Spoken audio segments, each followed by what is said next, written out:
I'm Daryl Kuhn. I work for the Vermont Agency of Agriculture. I'm an animal health specialist.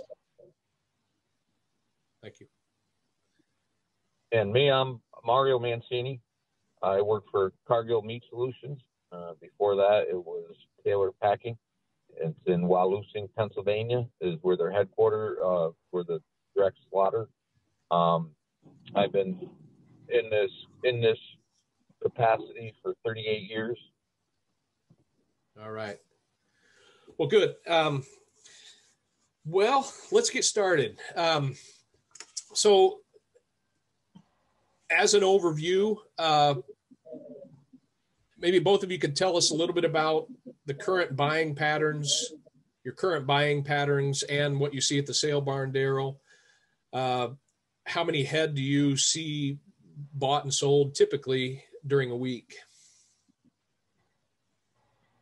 Right. So I just, I think there was last night, there was a little over 200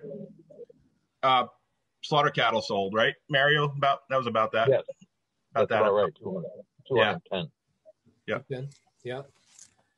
And I mean, this is just what I know. Mario, I'm sure, knows a heck of a lot, knows more about what's getting purchased in Vermont than I do. But, this is actually Cambridge, so it's not even Vermont.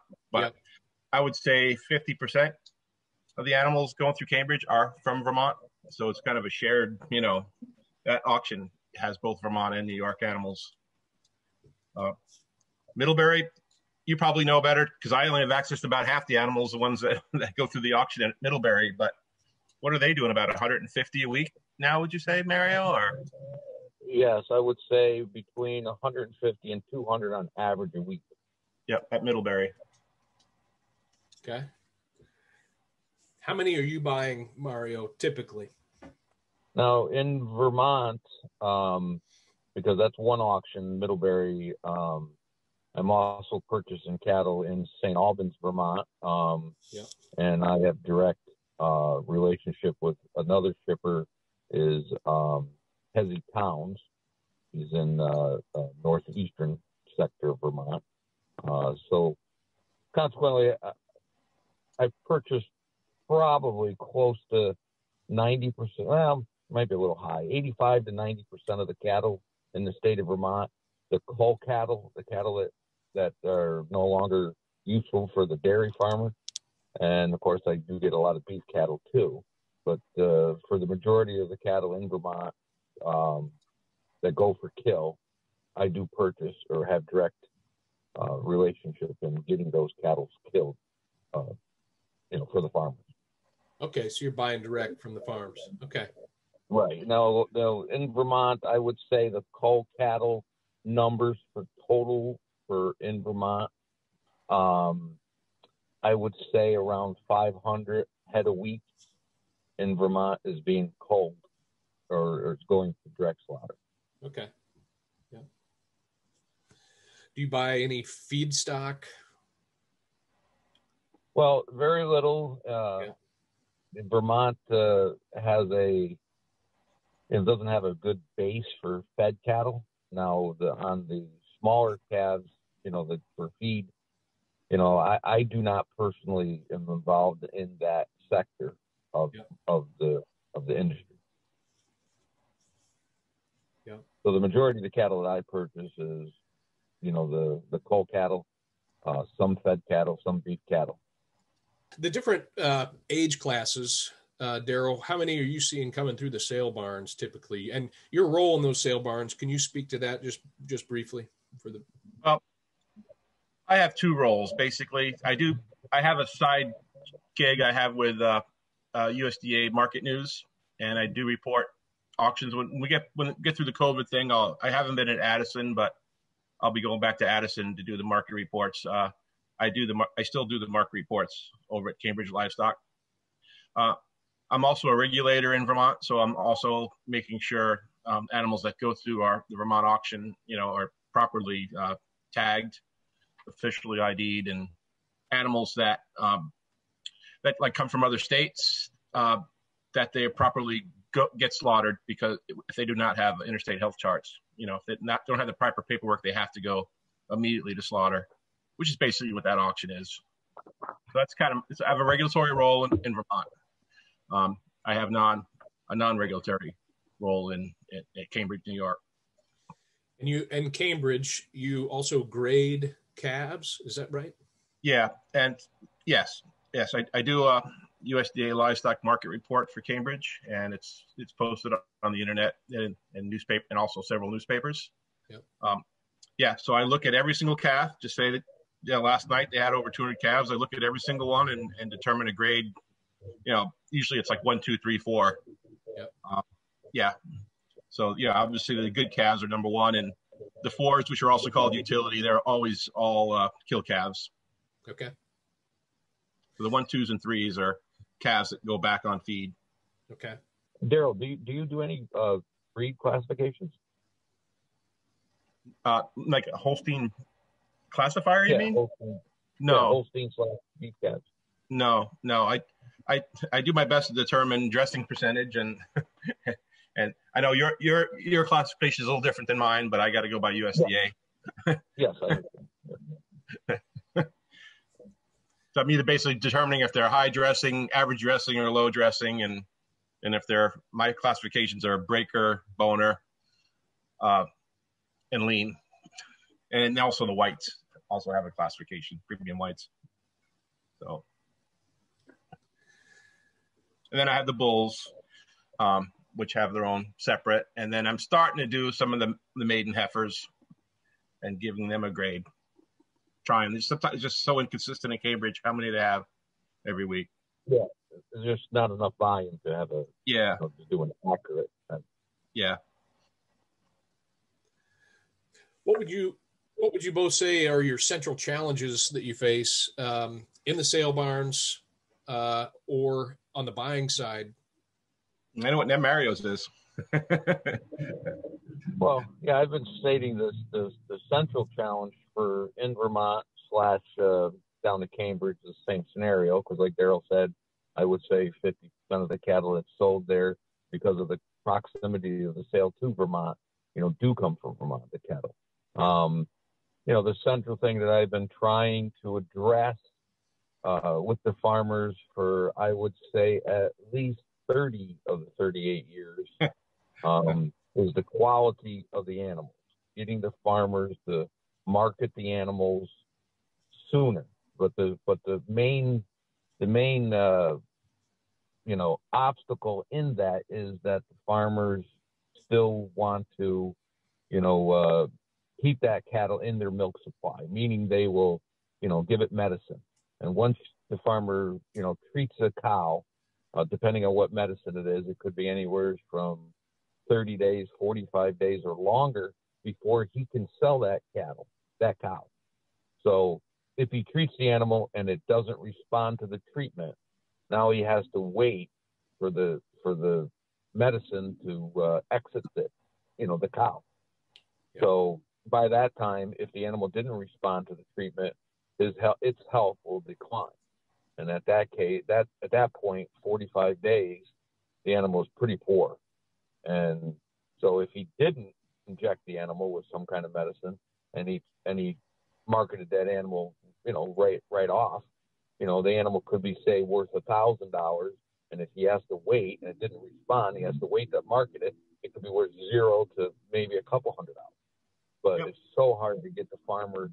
There's a lot. They're attached to the cows. I mean, there's so many reasons why a farmer, they believe their main goal is producing milk.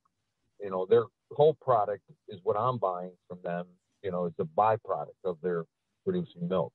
But it's I've hit my head against the wall so many times I just can't seem to make a dent. We just lack any kind of education in the state. We don't have an extension service to say that, to show the farmers the economics.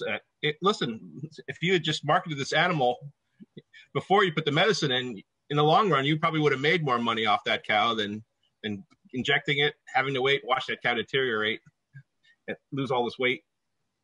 And there's no education. Go ahead.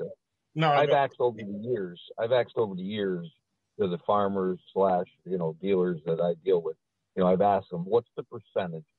Take 10 of the cows, you inject them. what's the percentage of those 10 make it back into their milk production? And they say at best it's 50%.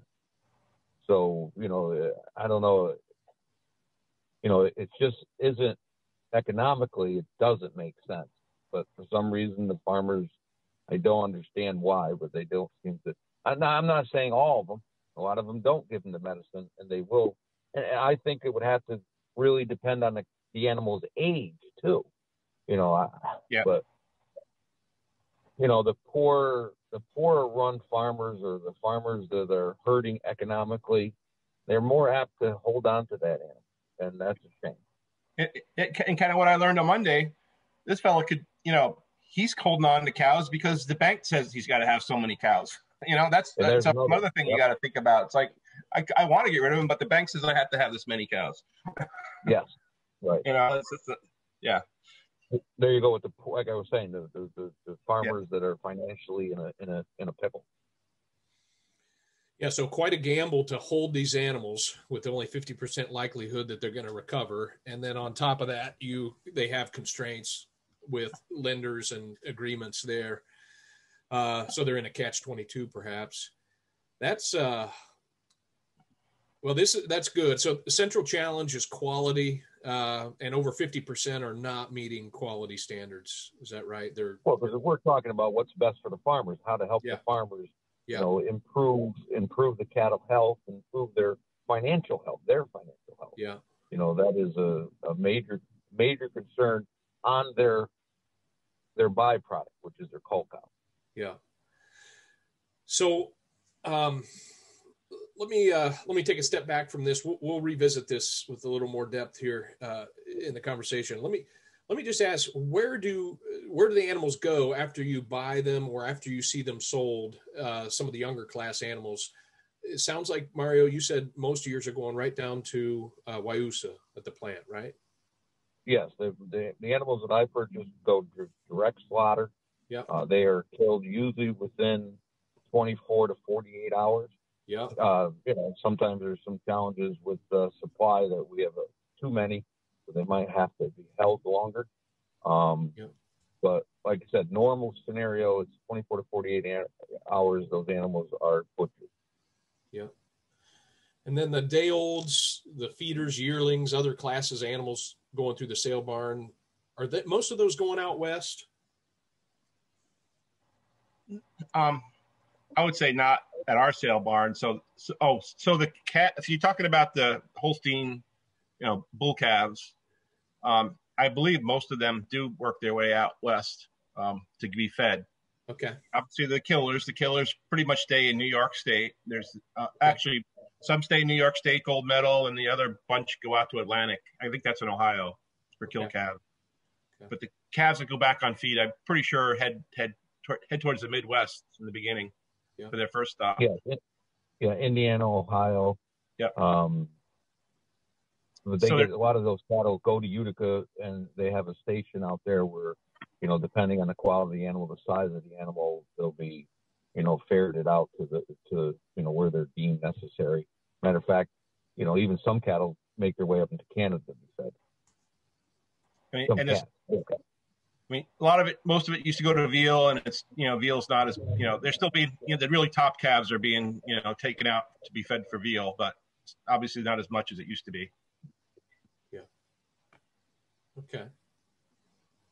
We actually have someone in Vermont buying calves, going farm to farm, buying calves and shipping them to Texas. They're going all the way to Texas. Beef calves? No. Holstein dairy bull. They're doing Holsteins too. I didn't know that. Okay. Yeah, that Texas outfit. Yeah. They've been going to a lot of the big, large dairy farms and paying for calves straight one price straight through for calves. Interesting. Yeah.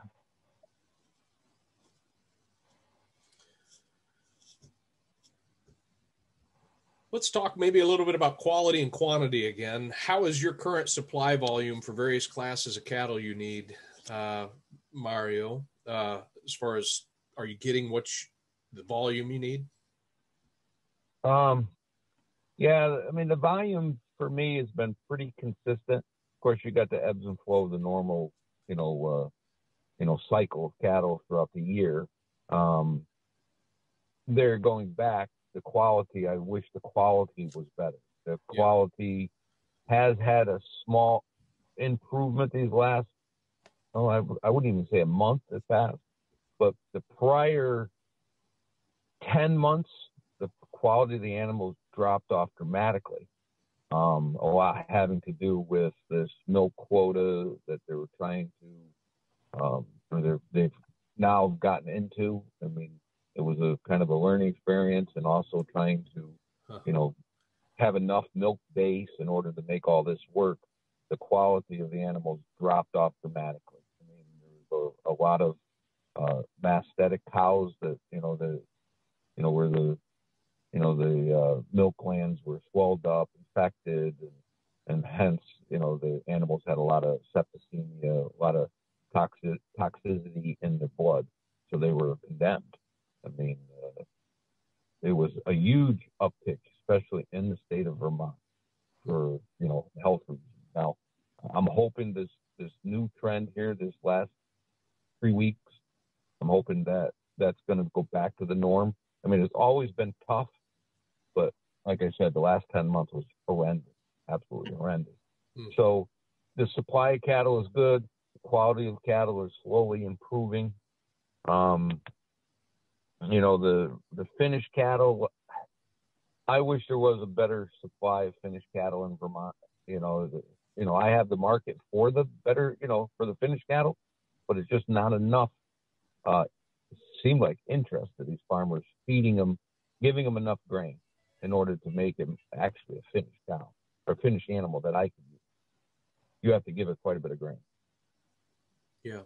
I mean, I think I'm starting to see some interest with dairy farmers, crossbreeding and then raising those animals. So, I think what you're after, Kevin, trying to get dairy farmers to start using more beef bulls and finishing out animals. Yes, I mean that is probably the best thing that you could do if you can get it. But it's the education part where these, depending on what length of time, do they want to finish them all the way through, or do they want to get them to 800-900 pounds, regardless of which stage they want to sell them at? Is what do they start with?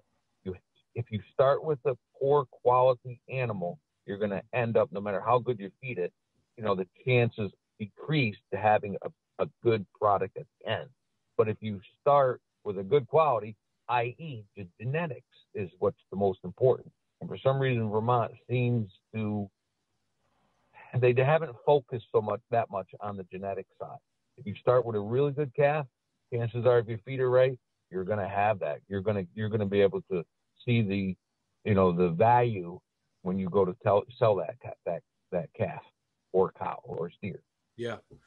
And pricing's going to follow, right? So tell me a little bit about your pricing. Like, what do you typically pay for per hundredweight for these finished cattle, whether it, from high quality to the lowest quality culls? What's your range? Well, I got the perfect example for you. Okay. Today, I am going to go to Unadilla Livestock down in lower New York. I have a handful of feeders that feed finished steers. Now, I've known through process, I kill these animals and seen that they know how they feed. They're feeding them good. Mm-hmm. Last week, I bought some cattle up to $1.20 a pound. So I'd say the range was $1.05 to $1.20. I purchased these cattle. Okay. These finished animals. Now, the state of Vermont / Cambridge, I have such a poor grading on the cattle coming out of these areas. So the majority of those cows, granted, there are some that will grade, but the bigger percentage of those animals do not, capture a good enough grade in order for me to spend anywhere near that money. So because I've had such a poor, grade, yield on those cows, I cannot pay anywhere near that. So I pay $75 to maybe I think the other day I didn't buy it, but I went to 90 cents on it. Okay. So, that's the difference in, the quality, the pricing. Yeah. I mean, you're talking 1,500 pound animal. It's quite a bit of money. Yeah. But there you go. They just don't put the feed to them in order to get that, high choice prime grade that I will see today. And if folks made some of these improvements on their farms, do you think that would attract more buyers to the sale barns, Daryl? Oh, or Mario? Yeah. I don't know. I mean, Mario has competition at Cambridge. He's not the only buyer. There's it could be 4 or 5 other buyers. So yeah. I mean, well, some of the other buyers may be seeking out animals similar to that description. The choice, choice prime animals. I'm not sure. What do you think? You have your competition is looking for those kind of animals, right? Right. So, I'm for Cargill Meat Solutions, and the other major packer, it would be JBS. They're down in Sodden, Pennsylvania. It's for the finished end of the cattle. They presently do not purchase in Addison County. They've had some problems with, finding the right buyer to buy up there. A sidebar, for me, I've been buying so long, and my job is not to worry about what my competition can buy or cannot buy. My job is to, be fair with the farmers / growers, to treat them as best as I can, to try to, because I understand how hard it is. And Cargill needs the farmers they need them to survive in order for them to have the product. So my job is not to, if the animal's worth $1,200, well, I'm supposed to get $1,200 or even $1,250. So a lot of the competition, they might not, be able to pay $1,200. So it's not any one cow; it's the accumulation of time where, I might be a little different because I'm very aggressive and I have a different feeling, and I know what Cargill wants, and Cargill's idea is that we need the farmer.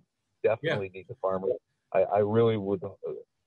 I tried to get them to even partner up with the farmers, but there you go. That's another sidebar where, I wish they could do so much more. They could actually do so much more, but then again, it takes individual people to take the time to do that. And, a lot of people work already, 9 to 5 or 8 to 4, and, to take on more work, that's a big undertaking. Hey, let me ask a little bit about these more direct relationships.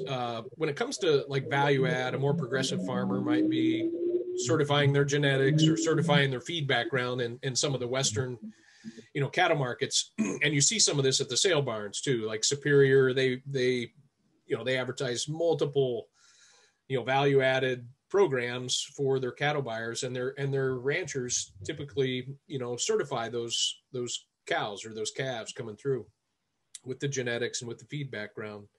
Do you contract at all directly with suppliers who have a value add proposition with their calves right now? I don't know. Okay. There may be other parts of Cargill that does, though, right? Not in this part of the country. Yeah, not in this region necessarily. Okay. And Daryl, your awareness at the sale barns, are you seeing any value add promoted at the sale barns? The only thing you really would see would be organic, Okay. And that's very few. Really, they don't do that at Cambridge. They have a few at Middlebury, which is not even worth even. Yeah. Okay. I would say no. That would be better off. Right.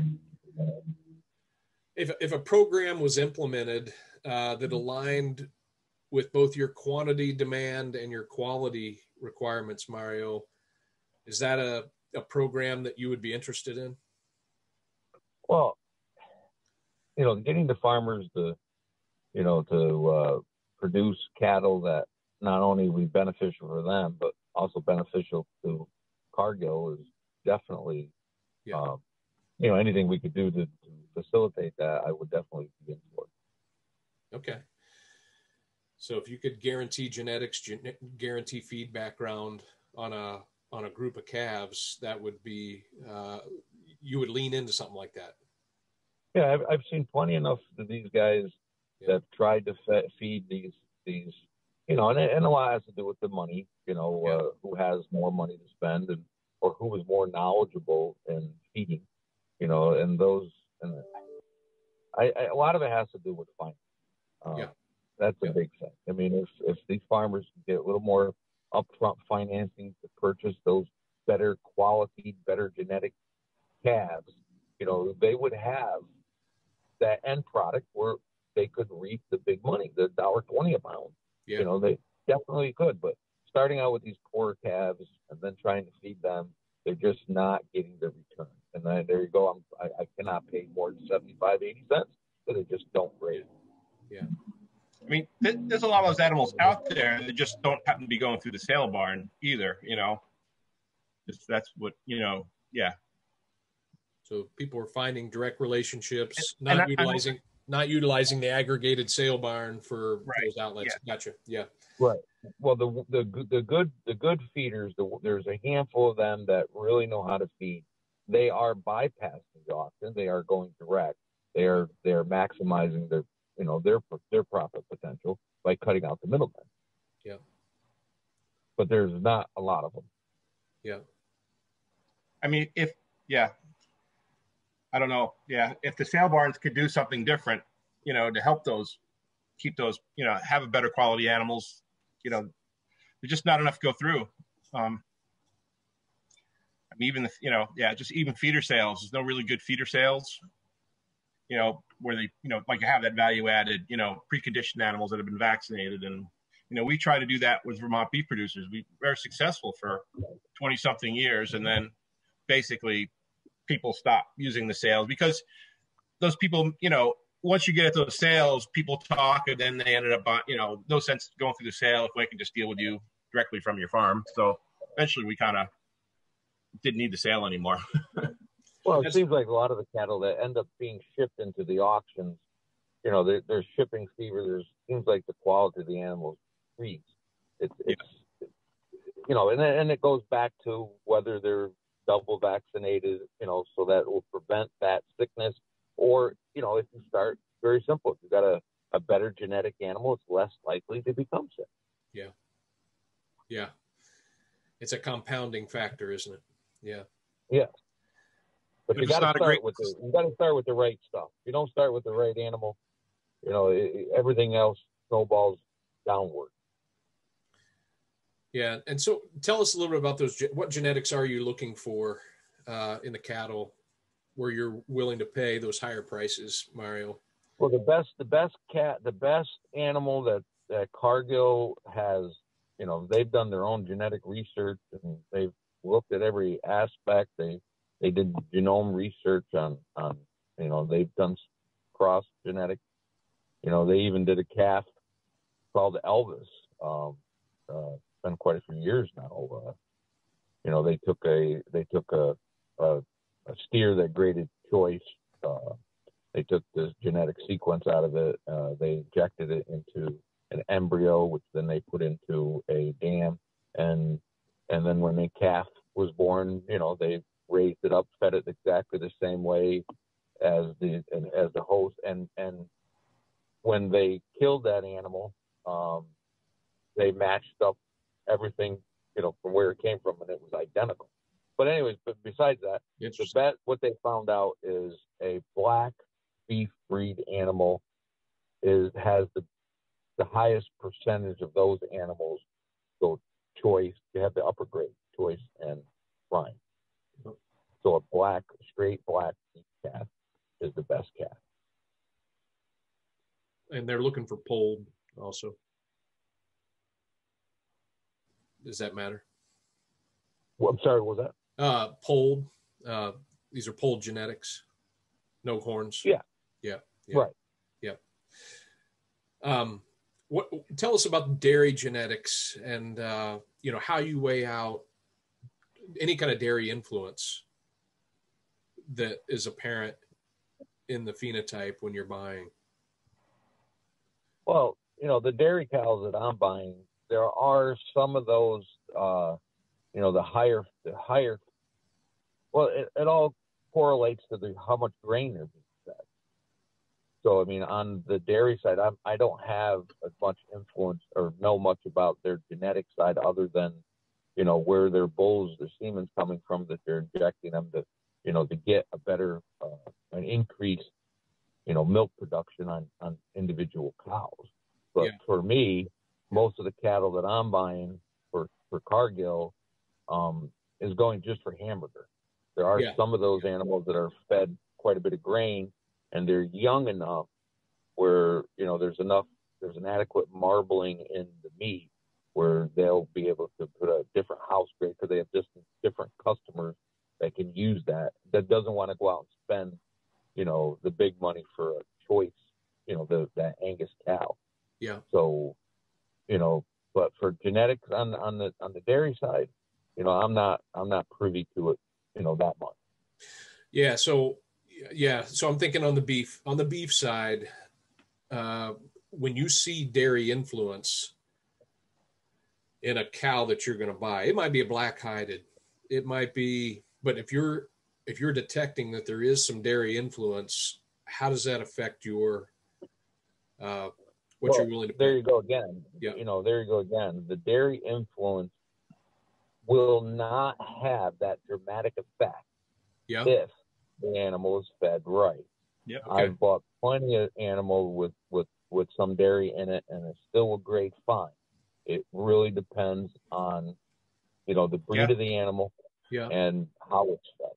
I mean, Holstein, a full breed Holstein will be a great choice if it's fed correctly. Absolutely. They marble real well, Holsteins. Yeah. Yes, I have no problem buying, good Holstein heifers or steers. So if there was a program where there was a crossbred Holstein with high-end black beef genetics, in all likelihood, if there was a steady supply of those animals fed correctly, that would be a compelling supply potentially for you. Yeah, because, our competitor JBS has a pricing. It's usually around 20 to 30 cents less dressed for a Holstein compared to a beef breed. Yeah. Down to Cargill, it's a 20-cent difference. When I'm at the auctions, I'm purchasing these cattle. I might not go so dramatic of a decrease like they would like, because I also understand, on the grower side, the farmer side, that that they need that money. So I'm usually the 5 cent, 7 cent variance where I'll drop off compared to a beef breed.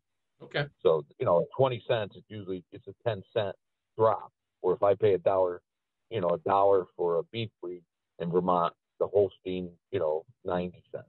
But, like in Vermont, there's just so few of them that I can actually pay that price, because it's just, they're just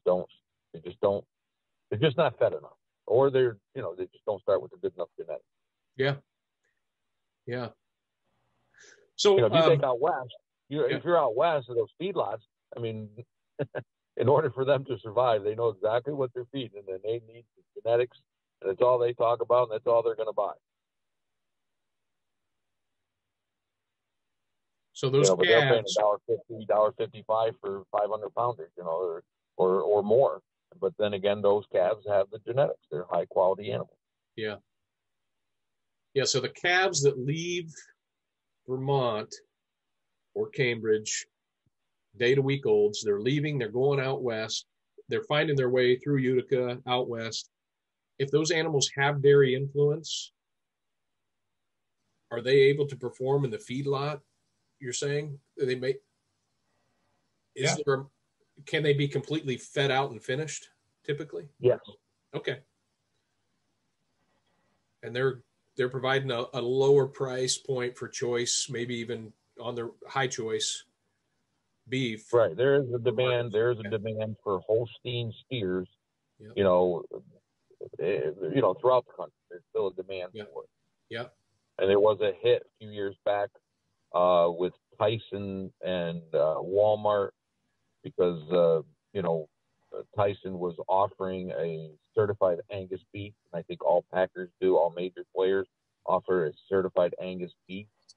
And so when they sold the meat to Walmart, they sold it under the certified Angus beef.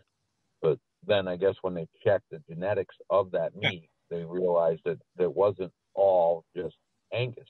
They had Holstein mixed in there. Yeah. And so, it was false representing their product. So in order to stay in, good graces with Walmart, in order to sell them the product, Tyson eventually first started out saying they weren't going to, kill Holsteins at one plant, and then they ended up saying they were not going to kill any Holstein steers/heifers. So, that kind of like hurt the business a lot. Hurt the cull calf prices. It really changed the market around. That was like 6-7 years ago, wasn't it, Daryl? Something like that. Yeah, I kind of barely remember that. Yeah. Yeah. So when you think about like the markets for the meat coming out of Wayusa, for instance, what are the most important factors that you're weighing out in your buying decisions for those markets for the meat products coming out of Wayusa? Is it things like yield grade, quality grade, those elements, and the ebb and flow of supply and demand for those meat markets? Yeah, all those. First thing you're looking at is making sure the animal doesn't get condemned. It's going to make it through the process. That's first off, I think, right? Yeah, that's the number one. The first thing is the quality of the animal that I have to look at before I purchase it. Then, of course, the yield of the animal and the grade of the animal. They coexist at the same time. So in essence, those three things. Not so much the breed of the animal. Now, the only time the factor where the breed comes in is where I'm trying to determine the fat content of the animal. A lot of these exotic breeds or beef breeds, they'll have a little higher fat content in the meat. Yeah. And so muscle conformity obviously is going to be genetically influenced as well. Absolutely. Notoriously, the Holsteins have a longer ribeye. So dairy influence can affect the shape of that ribeye. Is that a big factor for your buyers for the meat coming out of Wayusa? Absolutely. See, like those Holstein steers/heifers, when they start weighing live weights of 1,400 or higher, their value kind of decreases a little bit unless the packer has a specific customer that's willing to take those longer, larger ribeyes. Okay. So for me, even as for now, for Cargill up here in the Northeast, some of those heifers and steers, Holsteins, I have to judge it, which ones I can buy close to a beef price, because it really depends on the length and the size of the ribeye. Yeah. Yeah. Okay. So I'm looking at more of 1,150 to 1,300 Holstein. Yep. Okay. Because you want a little more of that conformity. Yeah. Yeah. Tell me, are there other considerations to either to your finished markets that you'd like to share? Things that we haven't talked about just yet. Daryl, feel free to talk about some of those other classes of animals. Any trends you see at the sale barns too? I just want to kind of open it up for things, relevant considerations that you have. I mean, obviously, what I see is pretty much cull cow market. Yeah, that's what I'm there to. Okay. I'm hired to grade slaughter cattle, and it's pretty much strictly Holstein. And the biggest thing they could do on that end is send them sooner. That's what I've heard. Yeah.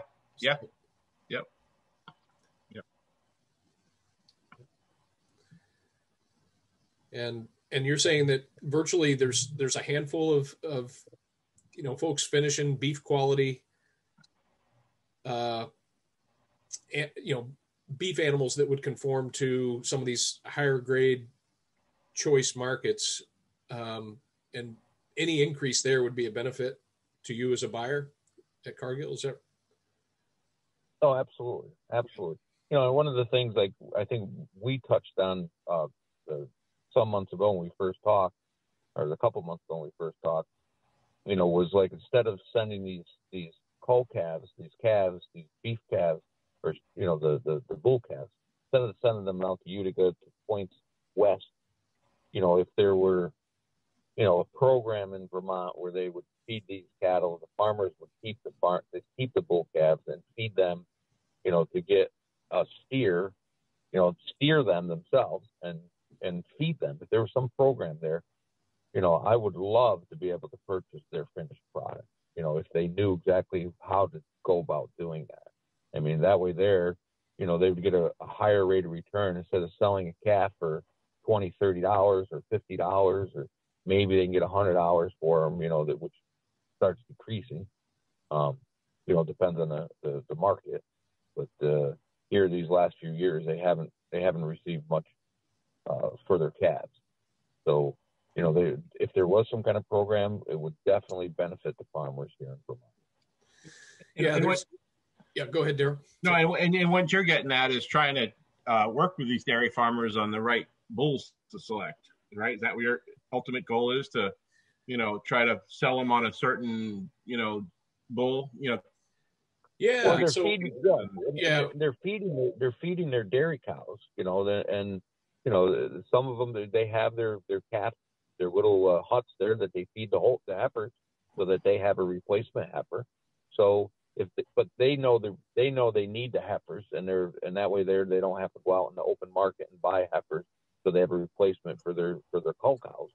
So the bull calves that they're just pushing out and selling them at the auction, I mean, if they had an incentive in order to feed them, maybe a lot of these farmers would do that, and that would increase their supply, and that also would give them another revenue stream that they're not realizing right now. But they have the initial product, and they're just getting rid of it, which is a shame. Yes. Some of these nice animals that Mario buys, they're basically like they're made heifers that didn't get bred, so they were eating the regular feed that were being fed, and they just finished out, like a nice choice animal. That's maiden heifer. That's maiden heifer you referred to. Yeah. I think that's the folks that I've talked to on the breeding side, it's an issue of calf capacity. So people are not investing. There's a holdup on investment on farms in calf raising capacity. They want to raise just the replacements they need. Yep. Because, and even less so, they don't really want a whole lot of excess heifers because that market is soft. And so what we've heard is, boy, if there was calf ranches the way they have them out west, that would be a great help to us, because an individual farm to, really up their game is a significant investment from what I've seen. Well, because it's a proven viable business, because the calves are leaving Vermont to those destinations where they are raising these animals. And that's the thing. If there was locations in Vermont where they wouldn't have to be, travel to somewhere else, it could be utilized in Vermont. That would be the ideal thing. Yeah. And then a lot of these farmers, it all goes back to capital. Do they have the ability to, in order to feed? Because like you said, it takes money. Yeah. So if the funding was there, if there was a consensus among the lenders that this is a gap, this would create economic opportunity for our dairy farms in the collective. We should have a program for this investment at some level. Yeah. I try to talk to dairy farmers. Listen, you're setting heifer calves, because a lot of them are setting heifer calves. They use sex semen, so and so there's we see a lot of heifer calves, because the use of the sex. I mean, we're only going to keep 50 calves, and once they get over 50, they send their they send the extra ones that But like I say, you almost need like another middleman in there, where if you get a dairy farmer to use whether you use Simmental or Angus or some other bull, and have someone willing to buy those animals, those calves, and raise them. That's Yeah. Right now, they're just sending them to the auction for the most part. Yeah. Yeah, and when you look at those operations too, the labor market's a little tight out here, and Yeah. to their credit, those are more labor intensive operations, from what I can tell. If they're using bottles, the auto feeders not as much. With the collars and where the data is collected on their feed consumption, they get 6 feedings a day, and it's pretty slick. Yeah. Lily's got some automated stuff, but that again increases the investment. You're not just looking at bottle feeding now; you're looking at automation, and that's another step. So. Yeah, it's almost like you need someone to raise the calves, and then you need someone to start feeding them after they get weaned. And it just yeah. It's an intermediary. But it is a viable industry. It's definitely a viable industry. Yeah. So and Vermont just doesn't have that. Yeah. Vermont just does not have that. Yeah. Yeah, because I've seen you get individual farms. There might be a few that be willing to try 10 or something. So it's just using the right bull. Yeah, get the genetics right and get the feed program aligned all the way through. But there's a better market for these wean calves. So they're 2 and 3 weights, right? They're 60 to 75 days old, somewhere in that range. Those you don't see at the sale barns because that's what they're producing out west, right? Yeah, I mean, you see a few of them come through. Yeah. But they're usually 150, 200 pounds. Calf they just kept on raising a little bit too long, I guess. I don't know why, but yeah, we occasionally see some of those. There might be a half a dozen. Yeah. And they usually sell them in the main ring. Not in the calf barn, but in the calf sale, but in the beef sale. Yeah. So the highest volume you guys are both seeing are day-to-week-old calves as far as classes go, and then the culls. Those are the 2. Yeah. Okay. Yeah. Okay. Well, this is really helpful, gentlemen. Anything else you want to add before we close up? Appreciate your time. Well, you've pretty much covered just about everything. Okay. Good. Okay. Well, gentlemen, thank you so much. Really appreciate you carving out some time for this, and we'll stay in touch on the project as it develops, and I'll try to send you updates regularly. So what do you Yeah. Well, the next step for us, what we'd love to do is a webinar in early to mid-May, and have people like yourselves, if you'd be interested, we'd love to have you participate in a webinar where we garner interest from various stakeholders. We mentioned like a lender group. There's other association groups we'd like to have present, and have our dairy farmers attend that or attend it virtually as it's taped. Again, it's kind of that first step toward education. It's an educational introduction video that would lead them to, a program that they could participate in, or the beginnings of a program that we're implementing for sire program or finished beef cattle. So, your expertise, your experience again would be useful there. Well, the one thing I could tell you, maybe give you, Kevin, is that if there was because right now there's the co-ops for the dairy farmers that to get together for their milk. If there was some sort of program like that with a co-op just for their feeders, just for their bull calves in order to feed these calves, I mean, something like that might work.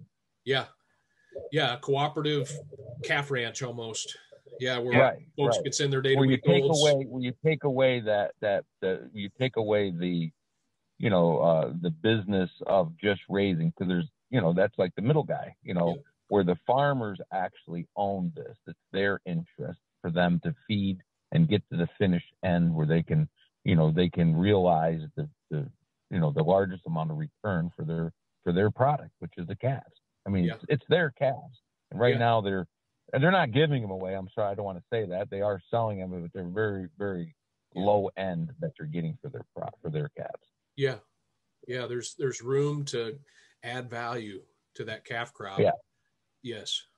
Agreed. It's just another revenue stream that they're not realizing. They're not getting a chance to have any of that money. They're not getting. Yeah. Yeah. And any increase in that, it's I do farm finances, and that's a line item. It's calf sales, it's coal sales, typically on an income statement. And any increase on that would be a benefit to their bottom line to help cover the fluctuations in commodities that they're selling. Absolutely. Yeah, Absolutely. Yeah, I agree. Yeah. Yeah. That's helpful. And a cooperative structure is something that's familiar. It's generally an adopted entity structure that works. And then people. I just think they'll have a greater return if there was a co-op. They would have a greater return because they would take out the profit of that middle guy, of that that feedlot. Yeah, no, I agree. And I think, I think about these, the opportunity for them to benefit from their use of that co-op. So in other words, however many calves you send to be raised there, you benefit. The more you use the service, that's the model of a co-op, the more equity you gain. Yes. And the more royalty essentially that comes your way by use of it. So, yeah. It makes the best sense, in my opinion. Yeah, no, I agree. Yeah. Good. Well, this is converging with some other conversations that we've been having, and I really appreciate your perspectives. Where it's coming from your angles is really helpful. So, yeah. Okay. Well, I appreciate the time you've given us to to speak our say there. I mean, it's been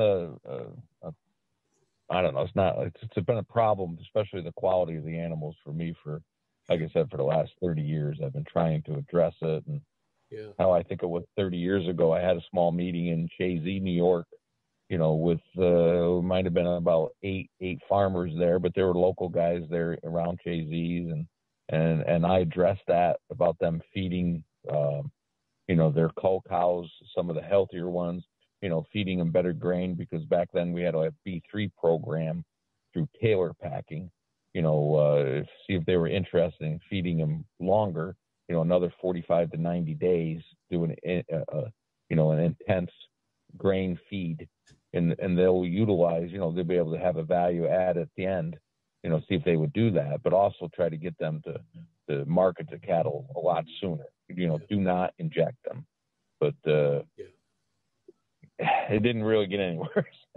Yeah. Farmers they're definitely a different breed. Yeah. Well, when you work 18 hours a day, 7 days a week, it's just so tough. Yeah, it is. No question about it. It's just another bill that's going to come their way. That's right. Yeah. Another feed bill. The economic structure of it, once the model's built, if we have a pilot demonstration, you can build the model, then you can socialize the model, help folks understand how it impacts the bottom line and what their wait time is, the return on that investment, and see if they can weather that financially, for sure. But there's room for maybe some subsidy for launching like a calf ranch or something there. That would be an interesting proposition. If you could get that, I think that would be probably the best thing you could do for the state of Vermont, for the agricultural, especially the dairy farmers. If you can get something like that set up, I think that would be one of the best things you could do for the farmer. That's okay. Let's end on that. I appreciate that. Guys, let's stay in touch. Thank you. Okay. All right. Thank you, Kevin. We'll see you next week, guys. Yep. See ya. Bye.